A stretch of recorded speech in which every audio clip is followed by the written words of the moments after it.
Alright guys, I've got something really special for you today. I've only ever seen one, and this one was on eBay for quite some time for probably a good reason. But I found it. A CEN MG16. This is a 1/16th scale, though it's a very chubby 1/16th scale, probably closer to 1/14th scale. Four-wheel drive monster truck. All the way from Taiwan. So I'm gonna crack this box open. Feels like there's a seal down there. And we'll see what's inside. It's new, never run, but it was obviously taken out of the box for the sale listing. So we're gonna crack it open and see what's inside.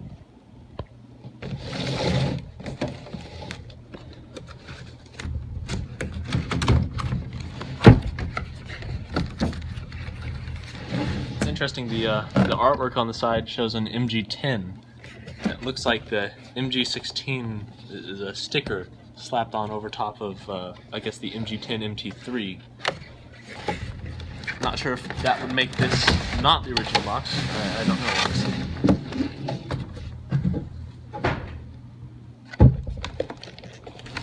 Boy. This is, I mean, I've seen the electric versions, but the gas ones are almost non-existent. Alright, bottom here, looks like just pulled up. Manual, a few choice tools, radio, who makes this? Sky Ion, I'm not sure of the brand. That's okay, I use my DX5 anyways. The truck itself here, it's pretty well secured. Reusable zip ties in the bottom.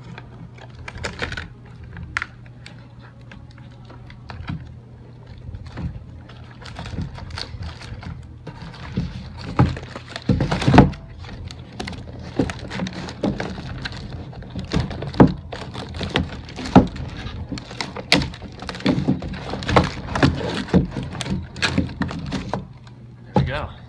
That is a pretty chubby little truck. It hardly fits in frame.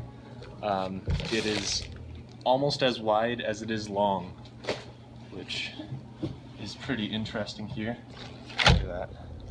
So the draw for me, definitely, of course, not just because it's a small scale nitro, but everything that I looked at said that it used 10th scale, effectively 10th scale suspension steering components on basically a 16th scale chassis, so it's supposedly pretty strong. I've seen a bunch of electric owners claim otherwise, but just pop the top off here.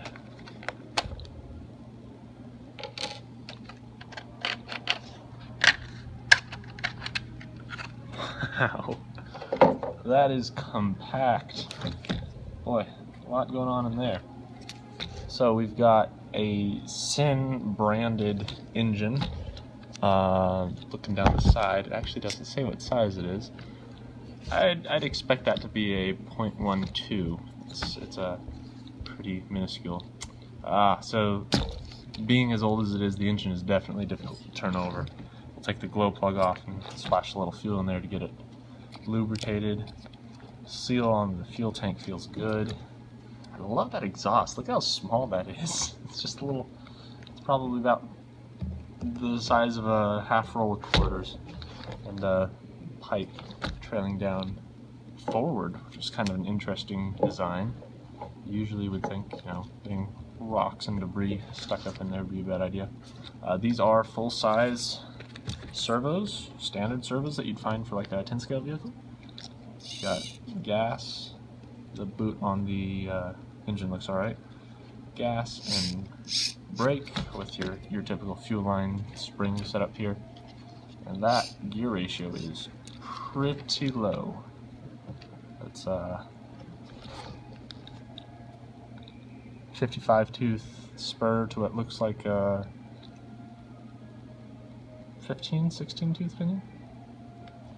And it's kind of hard to roll, honestly. I've got the brake disengaged, but there's probably some differential grease that's leaked its way out and made it difficult got a little bit of a flat spot on this back tire here.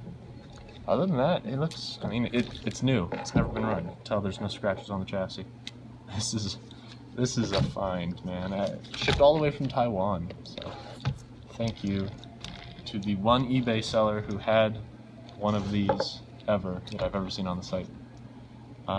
Yeah, let's see if I can't get that glow plug off, splash a bit of fuel in there, get the engine turning over, and maybe I'll get it started today.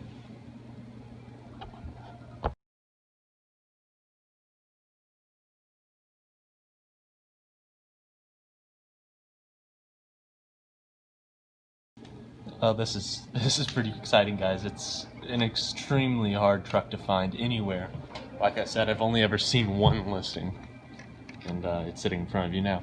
But size-wise, I thought I'd compare it to my Schumacher Rascal, which is actually a little longer.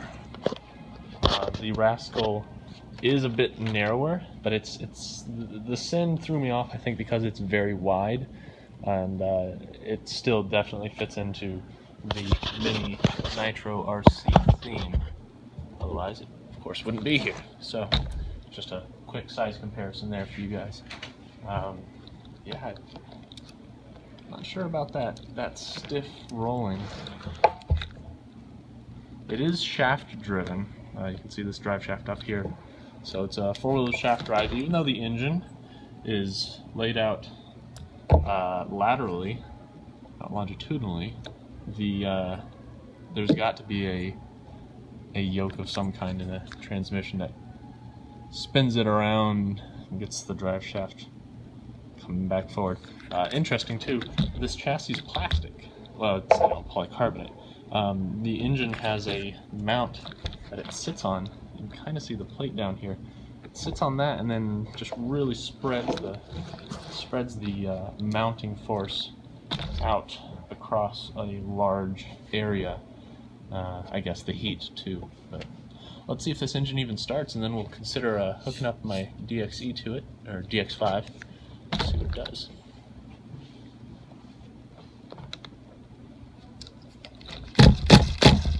That feels a lot better. That glow plug was good. I don't know if you saw on the time lapse I did there.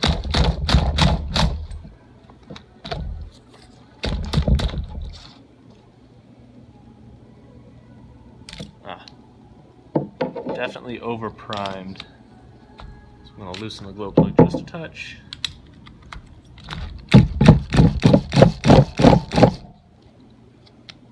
Boy.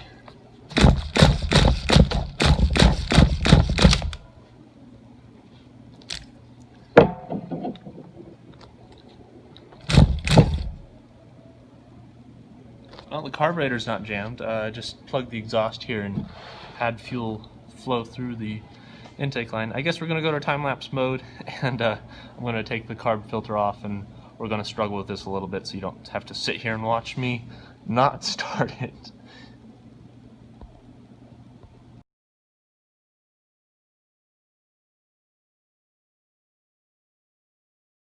Well, after even heating the cylinder head, made it a lot easier to pull, of course, but still not starting, so diving in the instruction book here. Just a couple interesting notes. The differential actually has 3 of the planetary gears, which is, I usually see 4 in most of what we do these days. Of course, this is an older model, but just thought that was interesting. Also worth noting here as we flip through the transmission setup. Kind of interesting to me. It's a lot like Traxxas vehicles with the transmission, except of course that the transmission is still 4-wheel drive.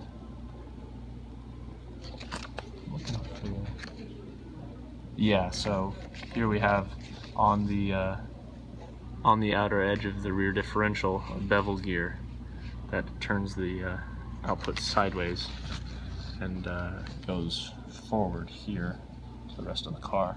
That's what I thought. 2-shoe clutch, nothing fancy. I'm just looking for engine tuning, you know, stock engine tuning. I don't know the person who had this before got it. I assume they got it brand new, but maybe somebody, you know, ended up spinning a speed needle, high speed needle, low speed needle. Just trying to find a little stock tuning here.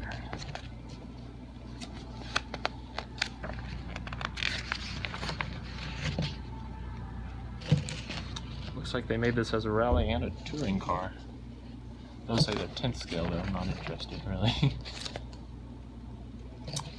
The engine they've got in the picture here is not the same engine. This is a square cooling head. So this says it's a .15. What I've got here is definitely smaller than a .15. Oh, and something interesting to note, the exhaust comes out the rear. It looks like my forward-facing exhaust setup is wrong. It looks like this whole exhaust manifold is supposed to be flipped, and that pipe turned around and shooting out the back. So we will change that here in a second. Just backtrack and make sure. Yep, there it is.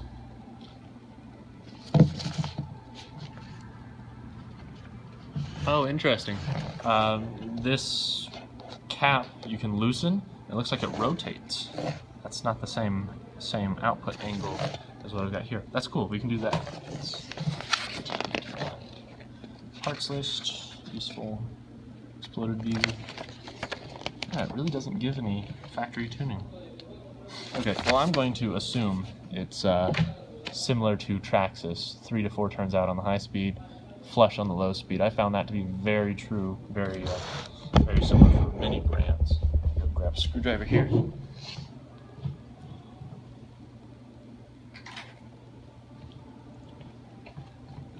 High speed needle.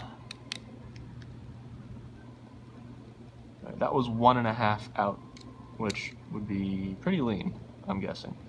So there's 1, 2, 3 turns, and it's flush with the body. I mean that's almost a no-brainer there. Real good indicator.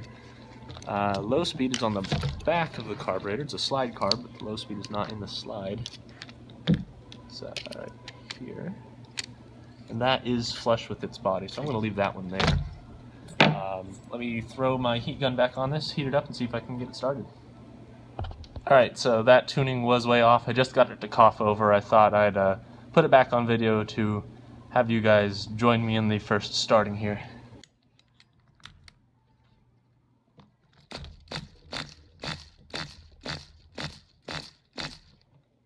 A little bit more throttle.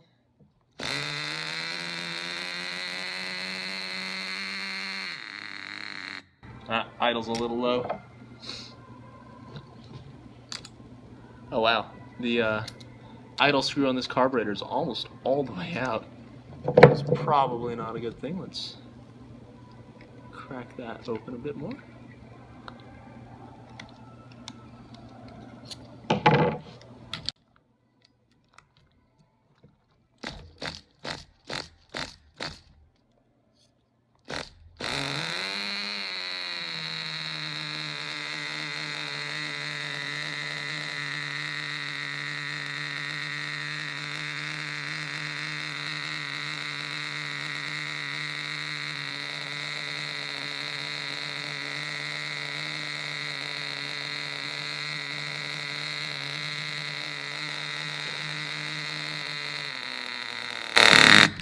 Yeah, idle screw is still just a little low. It's really hard to get to with the exhaust mounted incorrectly here.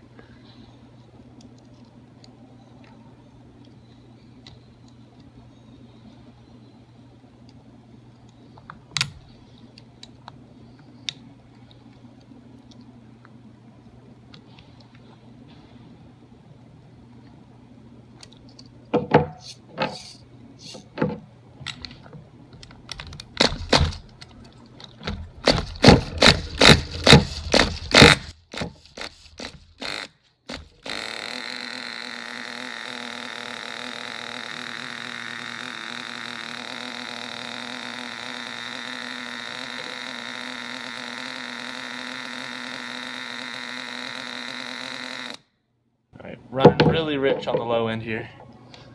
Just a touch more. So Rich, it cuts off when you remove the glow igniter. That's a really obvious sign of a way too rich idle.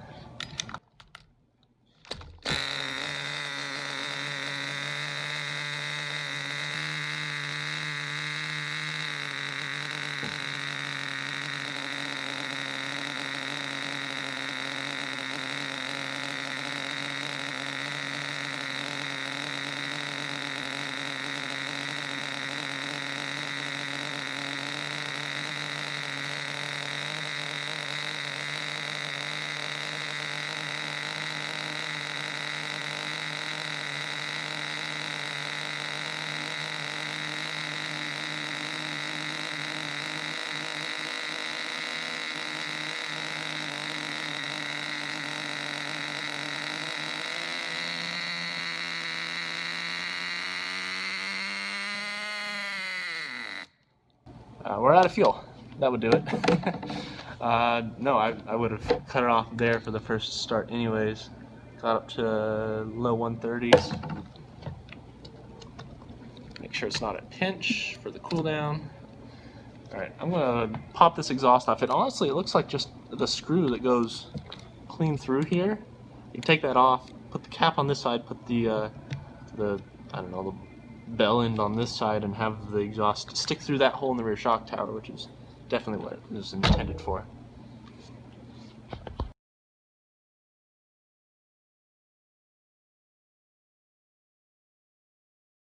Yep, so really cool exhaust setup here. It's a, I don't want to call it a manifold, but it's the header that clamps on, and then you can put the actual exhaust on either side. You get this bell end, which has the hole, of course, for your pipe, a single really long M3 screw that holds it on to the other side, which also has a small port for the back pressure for the fuel tank. So putting this guy in this way with the pipe flipped so it's pointing down, and this on the other side, and yeah, that should put us back in spec. So the rear shock tower has this little hole. I know it's hard to see because the whole thing's black. It goes right through here, like so. Exhaust pipe now comes out pointing almost 45 degrees down. That looks a lot more purpose-built. I couldn't figure out why anybody would put their exhaust pipe facing forward, because you just get a lot of dirt and debris into your pipe. So this makes a lot more sense, in my book at least. So we'll unfortunately have to take the spur gear off. Flip you around here. I'll have to take the spur gear off to get a screwdriver into the exhaust, because the spur gear just runs right up in the way. So let's do that and then see if I can get it running again. This thing is, it's really mint, man. This is impressive. This pull start also comes out the back. I don't know if that's correct. While we're assuming that somebody might have messed with this, I guess I could check that too.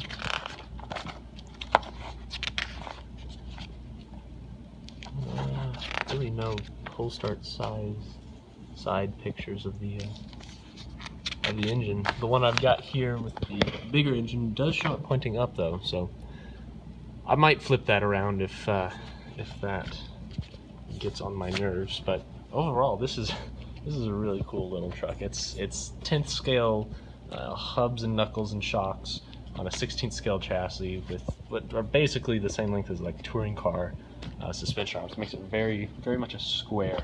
The box says it should do wheelies. I sure hope it does, because that gear ratio is pretty low too.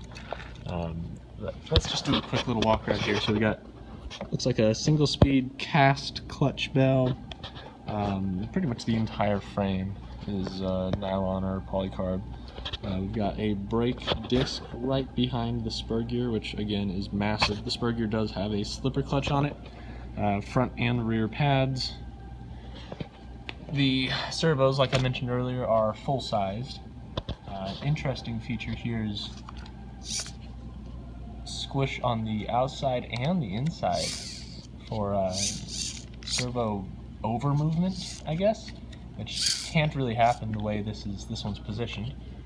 Full-size steering servo facing down, it's hard to see, with dual sweeper arms, so the steering it's not very tight, but it is better than like Traxxas's solution with a single servo horn controlling both.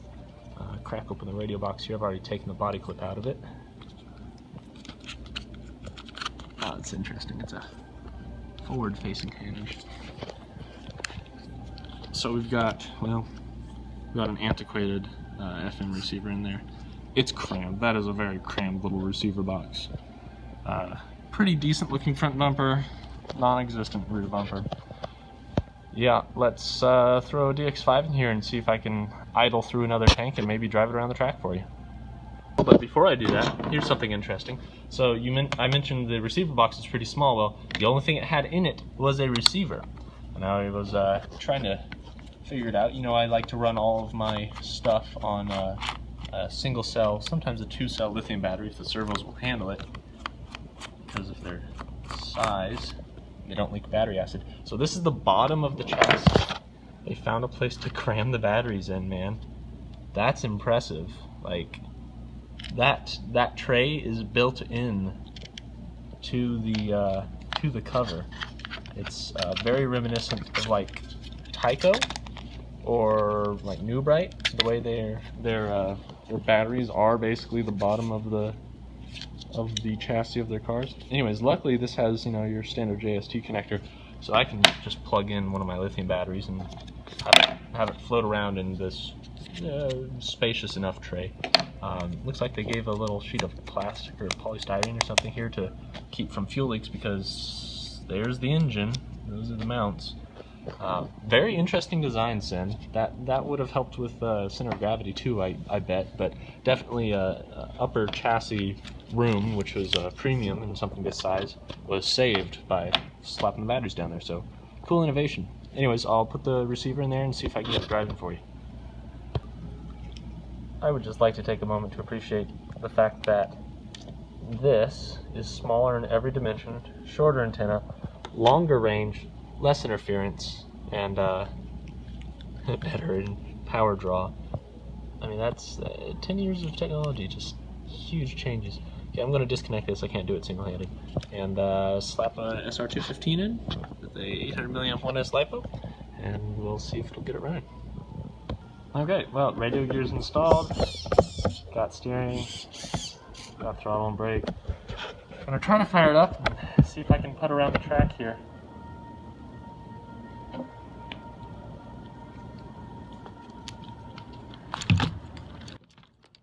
Ooh, might need to heat the head up again.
Wow. Okay, so just that little putting around used almost half a tank of fuel. that's something. This looks and feels like it's got a ton of power. I'm just barely tapping the trigger. But what's interesting is that that mostly idling never really broke 120. So it's running super rich, of course, because it's still in break-in. I've got a bunch of break-in running and tuning to do, I figure, but no, this is turning out to be a really cool little truck. Nice shocks. It's very reminiscent of my Schumacher Rascal, which you should check that video out, or those videos. It's basically a four-wheel drive layout of the Rascal, but more of a stunt truck. So hopefully this does wheelies with the engine mostly to the rear and the really short wheelbase. Oh, that's gonna get really annoying to clean all the time. Yeah, but anyways, guys, thanks for watching. I've got quite a few more interesting rare cars on the way. Got a really old one coming up soon. Make sure you subscribe for that, and hopefully I'll see you on my next project.